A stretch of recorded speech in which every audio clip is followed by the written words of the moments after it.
Fox news को interview Trump ने दिया और उसने बोला कि बताया कि जी अगर मुआहदा नहीं किया तो ये लोग वापस अपने मुल्क नहीं जा सकेंगे, हम अपना हुरमस ना खोला तो हम ईरान को ऊपर अटैक करेंगे, ईरान को तबाह कर देंगे। इस तरह की डोनाल्ड ट्रंप की स्टेटमेंट वहां से आई। ये मामला बढ़ने वाला है और ये एक्सट्रीम पे जाएगा, जिस लेवल पे जा रहा है इसने बढ़ जाना है। ट्रंप पे 5 हमलों की बात निकल आई है जी।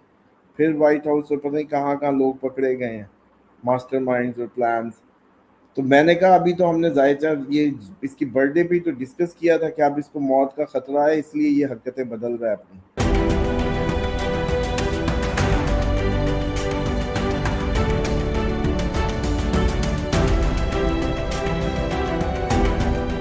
अस्सलाम वालेकुम, मैं हूं फलक शेख और आप देख रहे हैं फलक शेख ऑफिशियल। नाजरीन, हमारे साथ मौजूद मोहम्मद उसामा अली, किसी तारुफ के मुताज नहीं। 22 जून 2026 और आज पीर है। नाजरीन, सबसे पहले इंपॉर्टेंट डेवलपमेंट्स पर हम बात करेंगे कि कहा जा रहा था कि स्विट्जरलैंड में जो मुज़ाकरात हैं, जो डोनाल्ड ट्रंप ने धमकी दी ईरान को, जब ये मुज़ाकरात हो रहे थे तो क्या ये खत्म हो गए हैं? ये आम सवाल आपके माइंड में होगा। ऐसा बिल्कुल नहीं है। पाकिस्तान इसमें अपनी बहुत ज्यादा एफर्ट जो है इस टाइम पे कर रहा है, कतर इसमें बहुत ज्यादा एफर्ट कर रहा है और कोशिश ये की जा रही है कि ये मुज़ाकरात जो हैं वो चलें। और अब ये खबर है कि मुज़ाकरात कैंसिल नहीं हुए, उस पे पॉइंट्स पर बात हुई है और अब ये ऑन गोइंग है, ये इस तरह के मामला चल रहे हैं। ट्रंप ने जो स्टेटमेंट दी कि जी हम ईरान को उड़ा देंगे अगर ये मुआहदे से ना माने। और सबसे पहले आपको बताएं कि मकसूद जो पेशकियान है ईरानी सदर, उन्होंने बोला कि यूरेनियम की अफसुर्दगी हमारा हक है और दुनिया का कोई ताकत नहीं है ये हक हमसे ले सकती है। दूसरी तरफ मुज़ाकरात भी हो रहे थे और अगर मुआहदे की हम बात करें तो 8 नंबर जो इसमें पॉइंट है उसमें बताया जा रहा है कि ईरान कोई बम नहीं बनाएगा और ना यूरेनियम अफसुर्दा करेगा और यूरेनियम का सरेंडर करेगा। ये उस मुआहदे के पॉइंट में लिखा हुआ है। और जब ये मुज़ाकरात हो रहे थे तो ईरानी सदर ने ये स्टेटमेंट दी और उसके बाद फॉक्स न्यूज को इंटरव्यू ट्रंप ने दिया और उसने बोला कि बताया कि जी अगर मुआहदा नहीं किया तो ये लोग वापस अपने मुल्क नहीं जा सकेंगे, हम अपना हुरमस ना खोला तो हम ईरान को ऊपर अटैक करेंगे, ईरान को तबाह कर देंगे। इस तरह की डोनाल्ड ट्रंप की स्टेटमेंट वहां से आई, जिसकी वजह से जो हेड्स थे ईरान के, उन्होंने उसी टाइम वहां से उठे और जाने की तैयारी की। लेकिन पाकिस्तान ने उसमें फिर अहम किरदार अदा किया, इन सबको रोका और बड़ा अच्छा यहाँ पे पाकिस्तान की तरफ से इस टाइम ईरान हो, अमेरिका हो, दुनिया हो, पाकिस्तान की इस टाइम तारीफ कर रही है।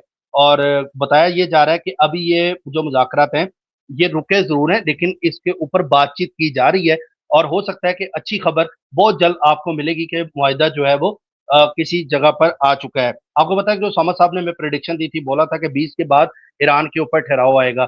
मैं इसलिए याद करा रहा हूँ कि जो हमारे डेली व्यूअर है उसको तो पता है, नए लोग भी ज्वाइन करते हैं तो ये आज आपको पुरानी जो प्रेडिक्शन थी वो भी कुछ सामने लेकर आएंगे ताकि आप लोगों को पता लगे कि एस्ट्रोलॉजी कैसे वर्क करती है इसके ऊपर। अच्छा, दूसरा आपको बताएं कि फिर जो नेक्स्ट जो है इस टाइम पे ये खबर आ रही है कि मुआहिदा भी इस टाइम जारी है। अच्छा, दूसरी तरफ ओआईसी के जो मुल्क है मिस्र के अंदर, पाकिस्तान एक बहुत अच्छा वहां पे भी किरदार अदा कर रहा है कि एक मुस्लिम नेटो बनने जा रही है और मुस्लिम नेटो जो बनेगी उसमें 4 ममालिक ऐसे हैं जो इतिहाद अपना बनाएंगे जिसका नाम स्टेप के नाम से दिया जा रहा है, सऊदीया, इजिप्ट, तुर्की, पाकिस्तान। और ये जो है इसके अंदर यानी कि सऊदीया, तुर्की, इजिप्ट, पाकिस्तान, ये स्टेप के नाम से एक मुआहिदा जो है वो वहां पर मिस्र में भी हो रहा है और मिस्र के अंदर पाकिस्तान जो है एक मुस्लिम नेटो की तरफ बनाने जा रहा है और जिसके अंदर ये सारी कंट्रीज एक मुआहिदा होगा क्योंकि पाकिस्तान इस टाइम नीड बन गई है दुनिया की। चाहे वो सऊदी अरब के साथ जब मुआहिदा हुआ तो कतर बहुत ज्यादा कोशिश कर रहा है कि हम भी पाकिस्तान के करीब आ जाएं। और दूसरा आपको बताएं कि इस टाइम पे जो चीजें हैं वहां पे अगर मुस्लिम नेटो बनने का पहला एक स्टेप जो है वो पाकिस्तान की तरफ से लिया गया है। और आपको पता है जेडी वाइंस ने भी पाकिस्तान की तारीफ की और फील्ड मार्शल की तारीफ की, इन्होंने बड़ा अच्छा इस पे काम किया है। अच्छा, साथ ही अभी ये चीजें हो रही थी तो एक रास लफान गैस हब है उस पर अटैक देखा गया। कतर की कोशिशें जो जारी थी कि मुआहिदा जो है वो ना रुके, तो साथ ही वहां पे धमाका हुआ, 60 लोग उसमें जख्मी हुए हैं और 20 लोग लापता हैं और हलाकतों की तादाद भी बताई जा रही है लेकिन अभी तक उस पर पूरी तरह रिपोर्ट नहीं हुई जब तक कतर इस पे पूरी तरह से इन्वेस्टिगेशन नहीं कर लेगा। और ये बताया जा रहा था, खबरें ये आ रही थी तकनीकी फॉल्ट की वजह से हुआ है, लेकिन ये तब हुआ कि जब कतर जो है वो मुआहिदे में शामिल था और कोशिशें कर रहा था कि ये जंग जो है वो रुक जाए। तो साथ ही इस टाइम पे अटैक होना नहीं बनता लेकिन ये इन्वेस्टिगेशन के बाद खबरें सामने आएंगी कि इस पर अटैक क्यों हुआ। अच्छा, ईरानी मीडिया ने बोला है कि अगला नंबर भी कतर का है। इसराइली जो मीडिया है उसने भी बोला था कि अगला नंबर कतर का है। तो क्या ये मामला उनकी तरफ से है? अच्छा, दूसरा को बताएं कि एक तरफ तो मुआहिदा हो रहा है, दूसरी तरफ लेबनान में जंग जारी है। लेबनान में जंग नहीं रुकी और वहां पर बताया जा रहा है अभी भी 24 घंटे के अंदर 7 लोग शहीद हुए जिसमें औरतें और बच्चे समेत शामिल हैं और जनूबी लेबनान पे पूरी तरह से इनका कब्जा भी है। लतानी जो रिवर है उसके आगे जो उनकी फौजें नहीं निकाल रहा इसराइल, वहाँ पर अभी भी इनके मामला जारी हैं। अच्छा, दूसरा आपको बताएं कि पाकिस्तान एक तरफ पूरी दुनिया में अमन करवा रहा है, पाकिस्तान चाहता है कि अमन हो, लेकिन तालिबान रजीम जो है वो बात नहीं आ रहा। ड्रोन टेक्नोलॉजी इंडिया से मिली है उसको, ये खबरें भी आ रही हैं, और तालिबानी रजीम ने मेडिकल जो एड का ट्रक है जो इनको मिला था उसके अंदर जो है वो इंडिया ने अपने ड्रोन भेजे थे, जो पाकिस्तान ने, आपको याद है पिछले दिनों खबर आ रही थी अफगानिस्तान से ड्रोन आया, तो इनको प्रोवाइड किसने किया? भारत ने। और मेडिकल एड के अंदर अब ये खबरें आ रही हैं कि उनको ये प्रोवाइड किया गया था, और काबुल में बैठे इंडियन इंजीनियर हैं उनको ये सेट करके दे रहे हैं। और ये प्रॉक्सियां जो है, ये प्रॉक्सियां क्या, जो सामा साहब ने बताया था कि 20 के बाद आप उस तरफ भी नजर रखें, तो अब ये खबरें इस तरफ आ रही हैं। और अब तक नाजरीन ये खबरें थी, अब हम चलते हैं उसामा अली साहब की तरफ। आज मैं चाहता हूँ कि जो प्रीवियस उनकी जो प्रिडिक्शंस हैं, पेशन गोई हैं, वो आप जरा चेक करें, मुलाहिजा फरमाएं और ये देखें कि उन्होंने क्या क्या बातें की थी और आज एस्ट्रोलॉजी कैसे वर्क करती है, तो ये आप सबके सामने है। इतने बड़े हमले हुए 19, 20, 21 को अफगानिस्तान की तरफ से वो ड्रोन मार रहे हैं अफगानी ड्रोन मार रहे हैं। इतना बड़ा हमला हुआ बन्नू पे, लक्की मरवत पे, धमाके, बसें, अमन कमेटियां, ड्रोन, कई जगहों पर उन्होंने पहली दफा क्लेम कर दिया कि हमने कई जगहों पे जी दाइश के ठिकानों पे हमला किया। ये मामला बढ़ने वाला है और ये एक्सट्रीम पे जाएगा, जिस लेवल पे जा रहा है इसने बढ़ जाना है। लबनान पे भी हुआ एक बहुत बड़ा, उसने कल फिर किया था और आपके रशिया ने उस पर मार दिया। मैंने कहा जाते वक्त बड़ा हमला करेगा, वो आपने नहीं बताया कि रशिया ने आज जो उस पर कर दिया मैंने हमला। बताया खबर में। अब आ जाए कि ये जो मुज़ाकरात है 23 का था, 23 के बाद इसमें जो कुछ हो सकता है। अच्छा, अब इसमें ये होगा कि एक तो अमेरिका अब क्रिटिकल हो गया आज के बाद, अमेरिका पे हमला, अमेरिका के अंदर अनरेस्ट, अमेरिका की पब्लिक एक। नंबर 2, इंडिया में फौज, पुलिस, अवाम पे चढ़ी हुई, अपोजिशन पे हमले। इसके बाद इस 45 दिन की हेडिंग दे रहा हूँ, अब अगले 45 दिन की हेडिंग है ये, गौर से अब सुनते जाएं। इंडिया के अंदर अपोजिशन पे हमला, इंडिया में अपोजिशन को बने लगाया जाए, एहतजाज फूट पड़े, अनरेस्ट आ जाए, ये पूरा है। उसके बाद चाइना, ताइवान और जापान और वो साइड गर्म हो जाए, यस। रशिया और ये जो मामला अभी आप देख रहे हैं बढ़ रहा है, जैसे ही ईरान थोड़ा सा क्लोज डाउन होगा तो इसने फुल फ्लड जाना है।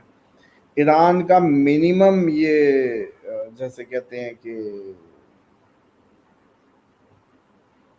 स्लोली ईरान के लिए ये होने जा रहा है, हाँ ईरान के लिए ये होने जा रहा है कि ये ना हो कि पाकिस्तान से भी खराब हो जाए। वर्गों पे जब जाएगा 45 दिन बाद, तो फिर इसकी लड़ाई हो इसके यूएई से, पाकिस्तान से, बॉर्डरिंग एरिया से, मतलब किसी से भी बॉर्डर एरिया से जंग, अजरबैजान हो सकता है वो। मैं ये कह रहा हूँ कि अगले 45 दिन बाद जो टाइम होगा बॉर्डरिंग एरिया में फाइट दू बदू का, तो इसका मतलब ये है कि ये मुआहदे के जरिए सिर्फ टाइम बाय किया जाएगा, सिर्फ आबनाए हुर्मुज़ और इंटरनेशनल प्रेशर को कम करने के लिए, बस बाकी कुछ काम नहीं हो रहा। ये कुछ दिन के लिए अपनी जो मार्केट है उसको स्टेबलाइज किया जाएगा, एक नई तैयारी की जाएगी और ईरान पे एक बहुत बड़ा हमला फिर किया जाएगा।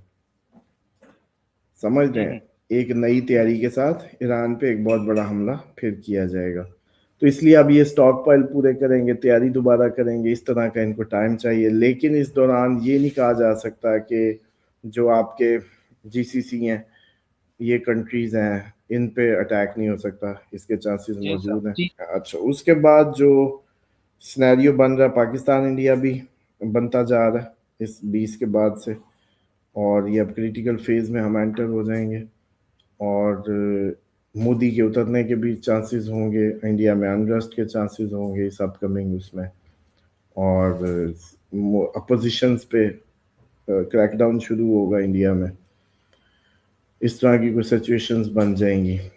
और इसके साथ साथ जहाँ तक इसकी बात है, हिजबुल्लाह अपना कंटिन्यू रखेगी जिस तरीके से चल रही है, और मजहबी फसाद दुनिया में जन्म लेंगे। अब उसका हाई टाइम होगा मज़हब की, लेकिन समझ भी आएगी, मज़हब की तरफ रुझान भी बढ़ेगा, अकल भी आएगी, हकीकतें भी खुलेंगी, और बहुत सारे लोग मजहबी होने को जा रहे हैं इस टाइम में, मज़हब की तरफ राग़िब हो जाएंगे। तो वायरस और वो चीज़ें अब मज़ीद एक्सपेक्टेड रहेंगी। और बाकी जहाँ तक आपने प्राइसेस की बात की, जो है $6,000 को टच करेगा दिसंबर 2026 में, अभी इसकी जो राइज है वो आप लोग देखेंगे बननी शुरू हो जाएगी फिर दोबारा, और दिसंबर 2026 तक ये जाके अपनी फुल उसको टच करेगा। उसके बाद जो प्यूटन यूक्रेन की आपने बात की, प्यूटन यूक्रेन जो है मामला आपको पता ही है, 20 तक मैंने कहा था कि ये बहुत बड़े अटैक यूरोप साइड पे हो सकते हैं। आज और कल का दिन इम्पोर्टेंट होगा यूरोप पे किसी बहुत बड़े अटैक का, यूक्रेन पे कह लें या किसी नए यूरोपियन कंट्री पे भी हो सकता है। ये इम्पोर्टेंट टाइम है क्योंकि हमने देखा मार्स जब भी निकला है कोई ना कोई पटाखा डाल के निकलता है वो। उसके बाद नई जो जिहद शुरू होगी उसमें अमेरिका के हालात ख़राब होने के ज़्यादा चांसेस हैं, सड़कों पे अनरेस्ट की खबरें, चीज़ें बहुत ज़्यादा बनेंगी। इसी तरीके से जो ये चाइना ताइवान जापान चाइना, इसी तरह पाकिस्तान इंडिया, ये हाई रहने के चांसेस हैं। और ईरान को कुछ दिन का रिलीफ मिल सकता है। अब ये समझे कि ये जो साइन वाइन की बातें हैं जो ईरान की, आपको पता मैंने कहा था पैसे नहीं देगा ये। सर आप देखें, आपने डेट दी थी 20 जून की, तो वो डेट के करीब ही मुहैदा और वही टाइम बन रहा है। उससे पहले जंगें चलती रही। तो अब भी इसका सीन ये रहेगा कि ट्रम्प ने, क्योंकि मैंने जब उसको देखा तो पता चला कि ट्रम्प तो डर गया, अपनी मौत नजर आने लगी है तो बिहेव बदल रहा है। तो नेतन्याहू अब वो अपनी मौत से बचने के लिए कर रहा है, हालांकि यही उसकी मौत की रीजन बन जाए, उतरने की या उसको नुकसान। उसने देख लिया अभी इलेक्शन उसको नहीं मिलेगा शायद, और जिंदगी का भी मोस्ट प्रोबेबली। तो अब वो अपनी तरफ से जान बचाने की हरकत है, लेकिन उल्टा यही बात उसकी जान ले जाएगी कि एप्स्टीन फाइल्स भी उनके पास है, या वो उसको बनने लगवा दे। ऐसे ही है। और जो मोदी को उसने इशारा दिया है वो भी रीडिंग की बेस पे दिया है। ट्रम्प एस्ट्रोलॉजिकल रीडिंग के बगैर नहीं हिलता। आपने कल जिक्र उसका किया था जायचे में। हाँ हाँ जी, उसका एटीट्यूड ये है। बल्कि हाँ यार फलक, आपने तो इसका जिक्र ही नहीं किया। कल उधर कोई किसी ने प्रोग्राम किया तो मुझे यह याद कराया कि ट्रम्प पे 5 हमलों की बात निकल आई है जी। फिर व्हाइट हाउस और पता नहीं कहाँ कहाँ लोग पकड़े गए हैं, मास्टरमाइंड्स और प्लान्स। तो मैंने कहा अभी तो हमने जायजा ये इसकी बर्थडे पे तो डिस्कस किया था कि अब इसको मौत का खतरा है, इसलिए ये हरकतें बदल रहा है अपनी। हम्म। अच्छा, दूसरा ये है कि देखें ये मुआहदे का मतन जब सामने बिल्कुल क्लैरिटी से आ जाएगा तो फिर राज खुलेगा कि it was just a time waste. जो जंग की नोयत है या चीज़ें हैं, हाँ ईरान पे अटैक अब उसकी तरह से वो नहीं होगा, चीज़ें वैसे नहीं होंगी ताकि ये कुछ ममालिक सेफ रहें। लेकिन हिजबुल्लाह की आज की जो कार्रवाई है, पहली दफ़ा आपके मुंह से 15 उनके फौजी मारे गए निकला, और बहुत बड़ा नंबर निकला आज तक का, कभी जी सुना ही सर, नहीं। एक ड्रोन से 10 और दूसरे ड्रोन से 5, 2 ड्रोन हमले हुए। तो हिजबुल्लाह जहाँ जा रही है, जहाँ तक जा रही है, वो अ, उनकी कोई वापसी नहीं है जब तक कि ये लोग इसराइल अपना गजा वाला सारा प्लान और चीज़ों को सरेंडर नहीं करता। और ये बातें बढ़ती रहनी है, अब इसका ख़त्म या ये ख़त्म या वो ख़त्म। सर और ये एक लोगों ने बड़ा जेन में बनाया हुआ है कि ये जी रुक जाएगी किसी भी तरीके, ऐसा कुछ भी नहीं हो रहा।